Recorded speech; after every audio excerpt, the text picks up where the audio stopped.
In the gilded cages of the ton, a woman's worth is measured in dowries and pedigree, but for Amelia, the price of survival is written in ink and blood. When the ledgers of her father's ruin are laid bare, she finds herself bartered, not to a lord, but to a man who views the world through the cold, unyielding prism of mathematics. In this world of high stakes and hidden debts, can a heart survive a hostile takeover? If you find yourself lost in this tale of fire and truth, subscribe for the next chapter. Tell us in the comments, would you choose the safety of a loveless duty or the gamble of a dangerous desire? Chapter 1. The Ledger of Ruin. The scent of dust and stale brandy always seemed to linger in her father's study, a phantom of the man who had vanished 2 weeks prior, leaving behind only a trail of unanswered questions and a mounting pile of ivory-coloured envelopes.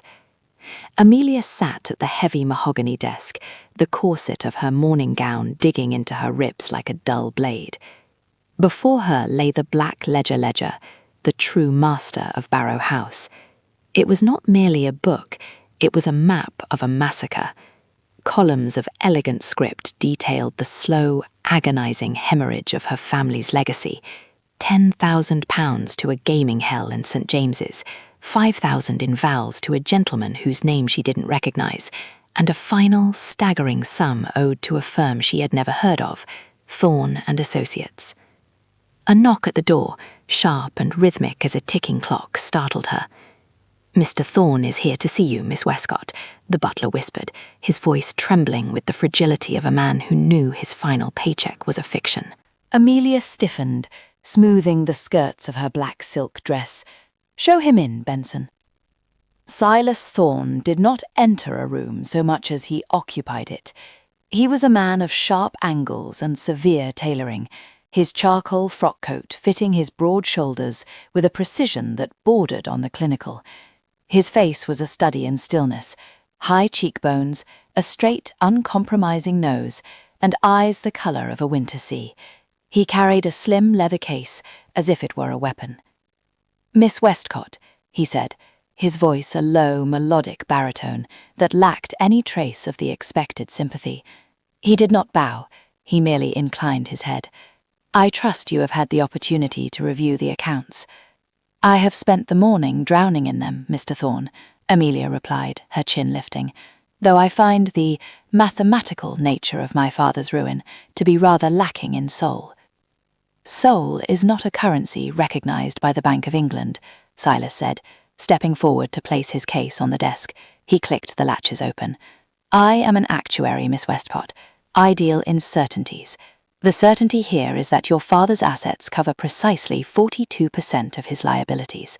Barrow House, the tenant farms, and the very chair you sit upon are effectively mine." The bluntness of it felt like a slap. Amelia felt the heat rise to her cheeks, a flicker of the old Westcott fire. "And I suppose you have come to toss me into the rain, to see how the human element calculates into your loss." Silas paused, his gloved fingers hovering over a sheet of parchment. He looked at her then, really looked at her, his gaze travelling from the defiant spark in her hazel eyes to the white-knuckled grip she held on the desk. "On the contrary," he said coolly, "evicting you is a messy variable. It leads to local resentment, potential litigation, and a decrease in the estate's immediate marketability. I prefer a more integrated solution." He slid a document across the mahogany. It was not a notice of eviction. It was a marriage settlement. "A marriage of convenience," Silas stated, as if discussing the price of corn. "My capital clears the debt. Your name and residence provide the social veneer my firm requires to move into higher circles of investment. It is a merger, Miss Westcott, nothing more." Amelia looked at the document, the words "parties of the first part" blurring before her eyes. The humiliation was a cold weight in her stomach, but beneath it was the terrifying realization that he was offering her the only thing her father hadn't, a way to stay. "You want a wife as a line item on your balance sheet," she whispered. "I want efficiency," he corrected. The wedding was performed a week later in a damp stone church that smelled of wet wool and ancient prayer. There were no flowers, no bridesmaids, and certainly no joy.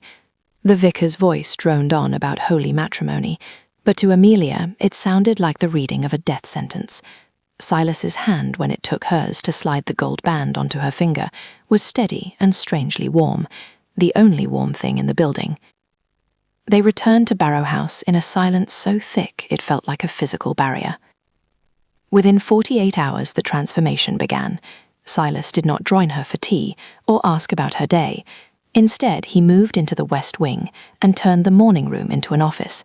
He hired 3 clerks who scurried through the halls, numbering the paintings and measuring the drapes. Amelia found herself a ghost in her own home. She was relegated to the east wing, treated with a distant, chilling politeness that was far worse than outright cruelty. The breaking point came 3 weeks into the merger. Amelia stormed into his office, her father's old study, without knocking. The room had changed. The brandy was gone, replaced by the scent of fresh ink and peppermint. Silas sat behind a mountain of papers, his spectacles perched on the bridge of his nose. "We need to discuss the tenant cottages at the north boundary," she said, slamming her palms onto the desk. Silas didn't look up. "The north boundary is a drain on resources. I've already drafted the notices. We are converting the dwellings into storage for the wool yield. It increases the return on investment by 12%. "Return on investment?" Amelia's voice shook with suppressed rage. "Those are families, Mr. Thorne. The O'Sheas have lived there for 3 generations. Mrs. O'Shea is 80 and blind. Where is she to go? Into a storage unit?" Silas looked up then, his expression unreadable. "The O'Sheas are an inefficiency.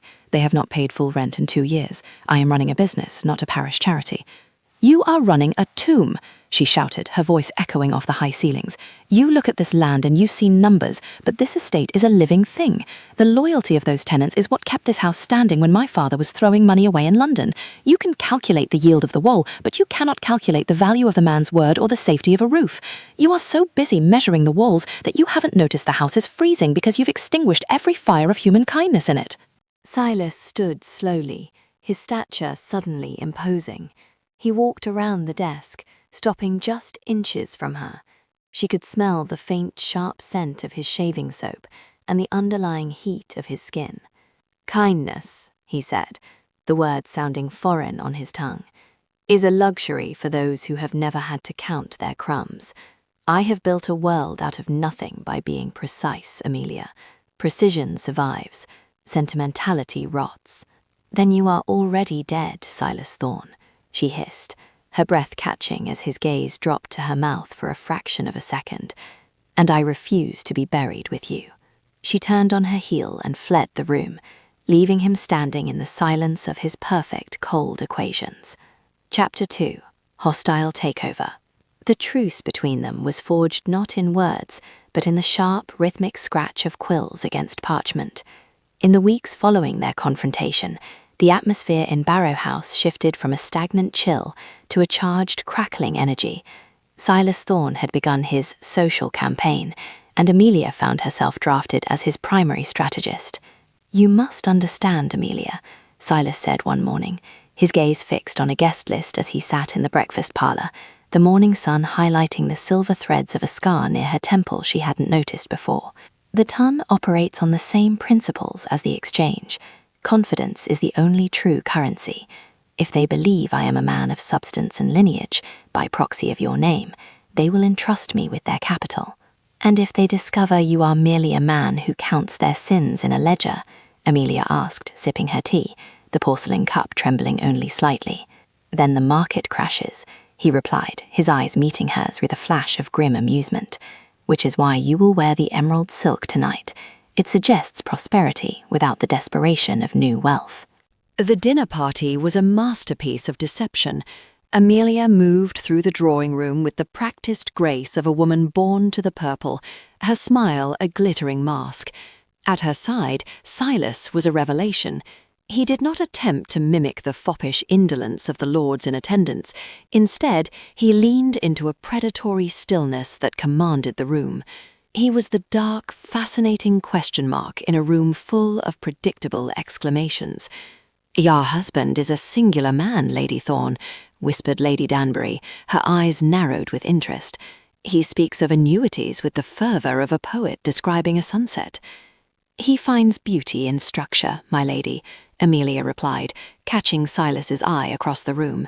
"He was trapped in a corner by Lord Rothbury, a man known for his gambling debts and his cruelty to his hounds." As the evening progressed, Amelia observed a subtle dance. Silas was not merely socializing, he was dissecting. He knew exactly which guest was overextended at White's and which was looking for a discreet way to settle a younger son's vows. Yet beneath the professional predator, she saw something else. When Rothbury laughed, a wet, arrogant sound, and made a disparaging remark about a mutual acquaintance who had recently gone to the wall, Silas's jaw tightened.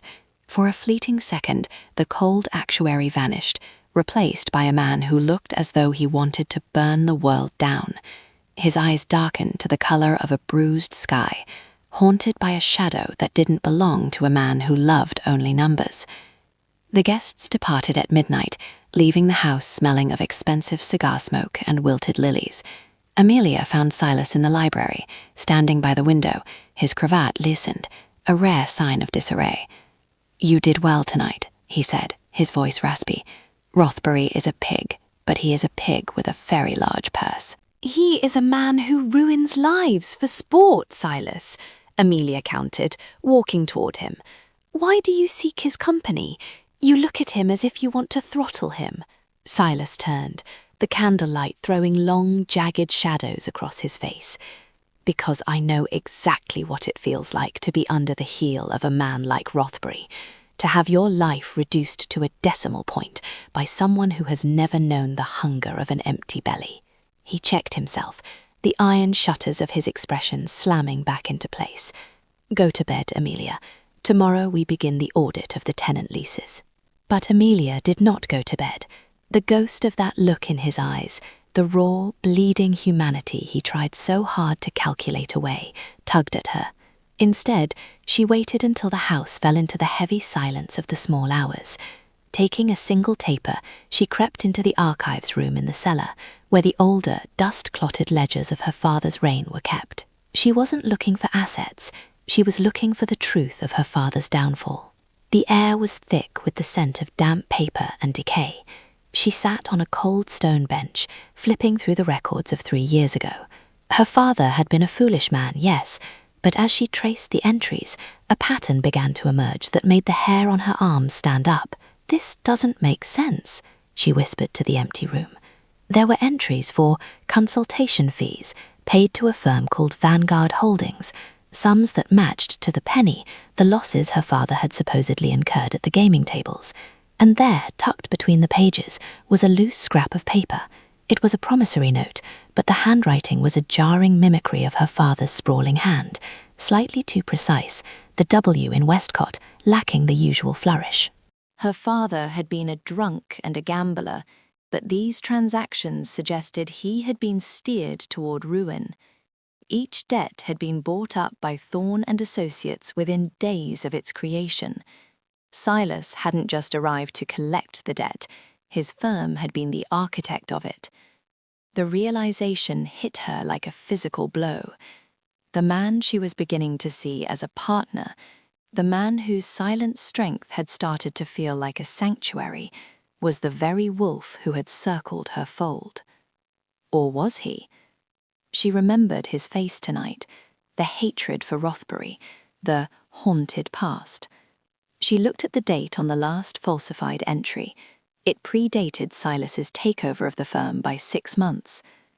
Amelia clutched the letter to her chest, her heart hammering against her ribs. She was standing on the edge of a precipice. Either Silas Thorne was a more brilliant villain she had ever imagined, or he was a man who had inherited a crime he didn't know he was committing. Chapter 3. Emotional Bankruptcy. The storm that had been brewing over the English Channel finally broke, lashing against the stone walls of Barrow House with a violence that mirrored the tempest in Amelia's chest. She did not wait for morning. She did not wait for the sun to lend a false sense of security to the shadows of the past. She marched into Silas's private study, the heavy ledger cradled in her arms like a wounded child. He was there, as he always was, a silhouette of industry against the flickering hearth. He looked up, his features etched with weariness, the usual precision of his waistcoat slightly undone. "Amelia, it is 3 a.m. What?" "Mathematics do not lie, Silas. That is what you told me." Her voice was a low, dangerous vibration. She crossed the room and slammed the book onto the desk over his neat stacks of correspondence. "But men do, and it seems your predecessors were masters of the craft." Silas stared at the open page where she had flagged the inconsistencies. He did not dismiss her. He did not grow defensive. He simply reached for his spectacles and began to read. The silence that followed was punctuated only by the frantic drumming of rain against the window pane and the crackle of a dying log. As his eyes moved over the columns, Amelia watched the colour drain from his face. It was a slow, agonizing transformation. The stoic mask of the actuary didn't just crack, it disintegrated. His breath hitched, a jagged sound that tore through the quiet. This entry from June," he whispered, his finger trembling as it traced the forged signature of her father. "The interest compounding was calculated on a daily basis against a principle that never existed. It is a mathematical impossibility, an obfuscation." "It is a theft," Amelia corrected, her voice thick with emotion. "Your mentor, Mr. Sterling, he didn't just buy my father's debts, Silas. He manufactured them. He fed my father's vices and then forged the consequences." Silas surged to his feet, his chair scraping harshly against the floorboards. He strode to a locked cabinet in the corner, his movements frantic, stripped of their usual measured grace. He produced a set of smaller, older ledgers, the personal records of his deceased mentor. For the next hour they worked in a feverish, haunted synchronicity. The air grew heavy with the scent of old paper and the realization of a colossal betrayal. Silas's hands were stained with ink as he cross-referenced the dates. "God," he choked out, dropping a sheaf of papers. He slumped back against the desk, looking smaller than she had ever seen him. It wasn't business. It was a vendetta. "Why?" Amelia asked, stepping closer, her anger giving way to a hollow ache for the man standing before her. "Sterling wasn't always a titan of finance," Silas said, his gaze fixed on the shadows in the corner. "He was my father's partner 40 years ago. My father was a man of nothing, a clerk who married a scullery maid and died in a debtor's prison because he lacked the precision to see Sterling was bleeding him dry. Sterling took me in as an agate charity, also I thought. He raised me to be his weapon, his calculator. He told me your father was the one who had snubbed him, who had looked down on his lowly origins and blocked his entry into the clubs." He looked at her then, and the raw vulnerability in his eyes made her breath catch. "He didn't just ruin your father, Amelia. He used me to do it. I was the one who processed the final foreclosure. I believed I was reclaiming justice for my own father's memory. I inherited a poisoned ledger, and I used it to bind you to me." He stood up, his posture stiffening as if preparing for a blow. "I am not the man you think I am. I am the son of a disgraced clerk and a servant, raised by a monster to be a machine. There is no merger that can fix this, no calculation that results in my worthiness." He walked to the window, staring out at the drowned gardens. "I will draft the papers tomorrow. An annulment on the grounds of fraud, my firm's fraud.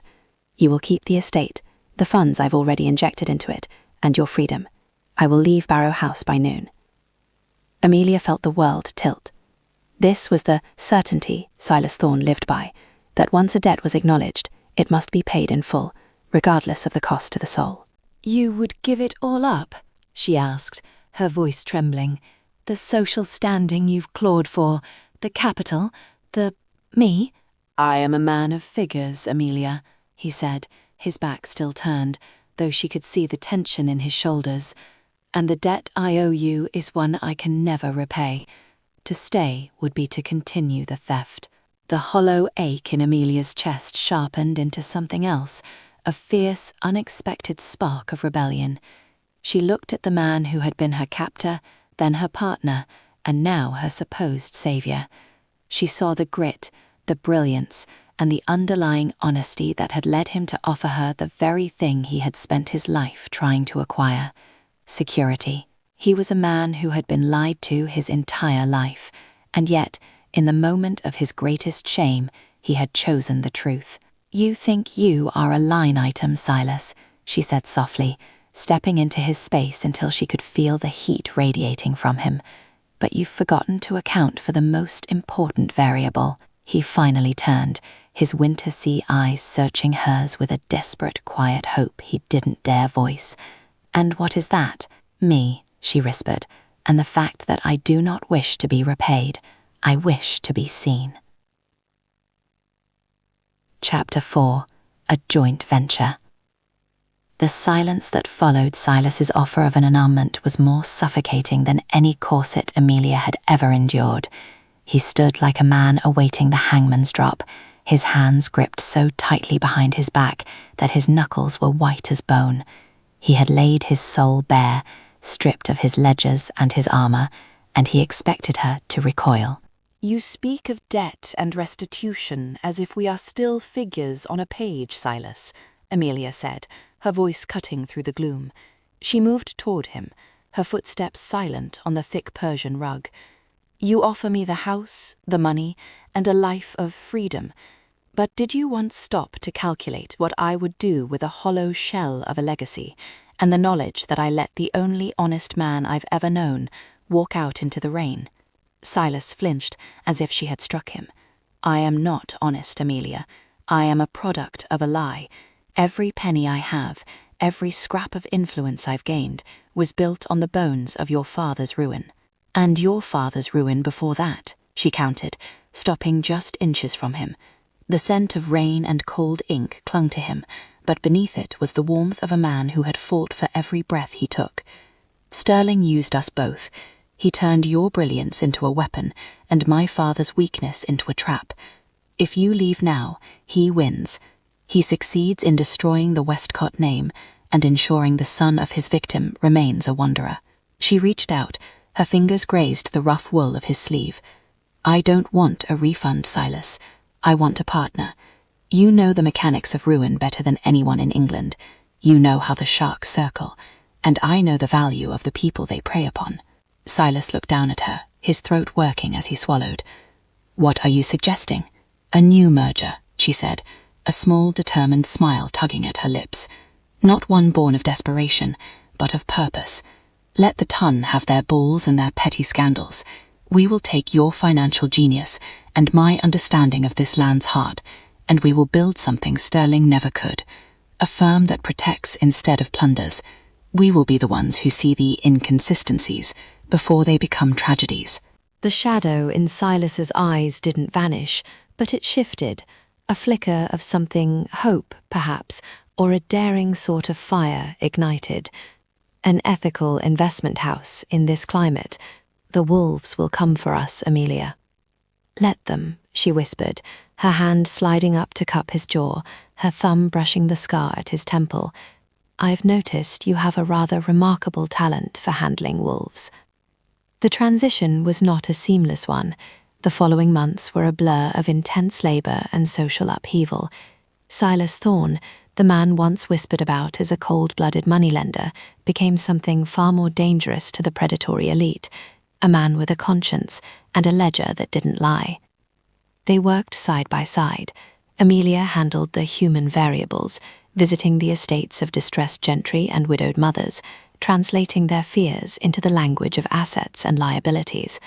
Silas, in turn, worked the numbers, finding the hidden clauses and the inflated interest rates that kept them shackled. They were no longer a debtor and a collector, they were a force. One autumn evening, a year after the storm that had almost broken them, the study was bathed in the amber glow of a dozen beeswax candles. The air was thick with the scent of aged leather and the tea Amelia had brought in an hour ago. Silas was hunched over a new set of incorporation papers, the official founding of Thorne and Westcott Associates. He paused, his quill hovering over the parchment. He looked at the empty chair beside him, then at Amelia, who was standing by the bookshelf, a volume of poetry in her hand. "Amelia," he said softly. She looked up, the candlelight catching the gold of her wedding ring, the same ring that had once felt like a shackle, now a symbol of a choice she made every morning. "The final clause," he said, his voice dropping to that low, resonant baritone that still made her heart skip. "I've added a provision for a joint signature on all ventures, not as a matter of law, but as a matter of necessity." Amelia walked over, leaning over his shoulder. The heat of him was a constant, grounding presence. She watched as he signed his name in that sharp, decisive hand. Then he handed the quill to her. Her hand covered his as she took the pen. As she signed her name beneath his, the ink merging on the page, she felt him turn slightly, his breath warm against her cheek. "It is a balanced account, then," she teased gently, though her eyes were bright with unshed tears. Silas set the quill aside and stood, his hands finding her waist. He pulled her flush against him, the constraints of propriety falling away in the sanctuary of their shared labor. He looked at her, not as an asset, not as a social veneer, but as the woman who had seen the man behind the mathematics and found him worthy. "No," he whispered, his lips grazing hers. "The interest, my love, is compounding. I find I am hopelessly, eternally in your debt." He kissed her then, a slow, deep closing of the distance that tasted of truth and hard-won peace. There was no math for the way she felt in his arms, no formula for the weight of his heart against hers. In the quiet of the library, amidst the scent of ink and the shadows of 1,000 stories, they remained, two souls who had turned the wreckage of a lie into the foundation of a truth. For in the end, Silas Thorne had learned what no ledger could teach, that the only investment truly worth the risk is the one that costs you everything and gives you back your soul.